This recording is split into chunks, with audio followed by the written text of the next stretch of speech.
সংস্কারের নামে বিভিন্ন রকম কার্যক্রম ধাপে ধাপে বলে যাচ্ছে মুখে। এই দেশে কিসের সংস্কার হচ্ছে? বাংলাদেশে দিন দিন আরো অবনতি হচ্ছে। বিভিন্নভাবে মঞ্চ নাটকের মতো অভিনয় করে যাচ্ছে এই বর্তমান ব্রিটিশ বাহিনীরা।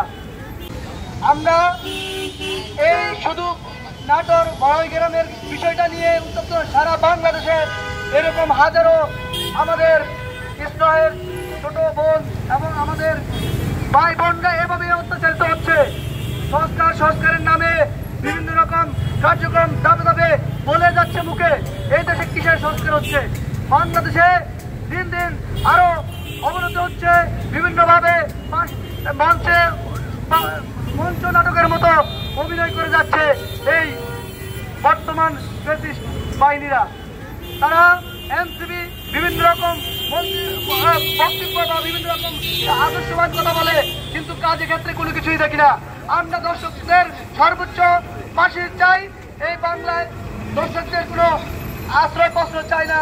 আমরা সবাই ছাত্র জনতা দর্শকদের ফাঁসি চাই।